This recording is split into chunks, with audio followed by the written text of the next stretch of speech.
Hey guys, we're gonna do questions and answers today. William wrote in. He fishes the Perdido Key area. He's been doing it seriously. He's been fishing a little more seriously for the last 5 years or so. A little bit of fresh water, but mostly salt water.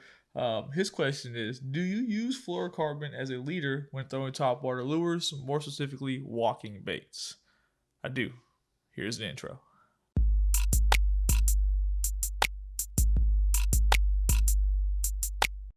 Following his question, he wrote, when I kayak fish, I bring multiple rods, but I started to wade fish more and I only bring one rod. Typically, I use straight mono or braid for surface walking lures.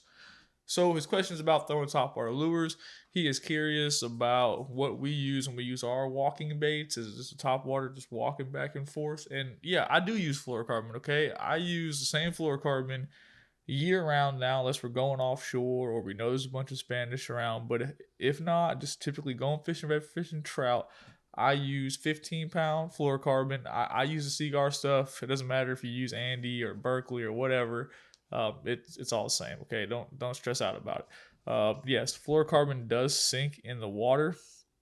However, I don't ever slow down. I'm not bass fishing. I'm not throwing a frog or anything or doing anything slow. When I throw that top water out there, from the moment it splashes to the moment I reel it in the casting in, it is moving. And the reason is redfish kind of have like ADHD, right? They get distracted super easy. If you stop moving it, they'll just move on. So my goal is to provide a very noisy bait on the surface that's going to get their attention, it's going to attract them from long distances.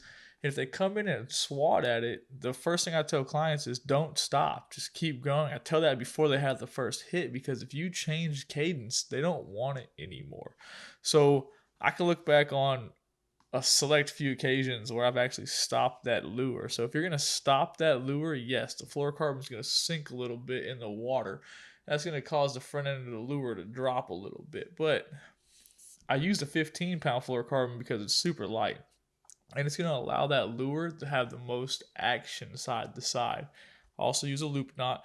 It's going to give you a little more play. If you use anything heavier, 20 or 30, the fluorocarbon is going to kind of control the lure.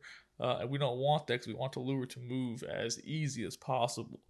So yeah, it's a pretty simple question. 15-pound fluorocarbon, nothing really to it. This stuff holds up great. We don't have any problems with cutoffs. Yes, you hook a Spanish mackerel, you lost. It's just part of the game. Bluefish, same thing. But I rather use a light fluorocarbon and get every trout and every redfish to just eat it without question.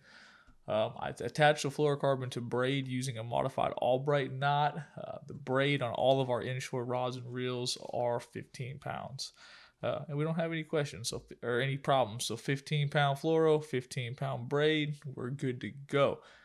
William, I appreciate you taking the time to submit your question on the website. If you're watching this video and you have a question, there is a link below that lets you submit your question directly to our website. And then it goes in a queue. I find it. After a while, if I have some time, I just go through, I find a good question, and I answer them. Obviously, I'm not able to answer them all, but I try my best to answer as many as possible. I'm way behind. There's a huge queue in the website, and I'm going to do my best to try to catch up a little bit here in the next few weeks. As always, I appreciate you guys taking the time to watch, and I look forward to you booking your next adventure.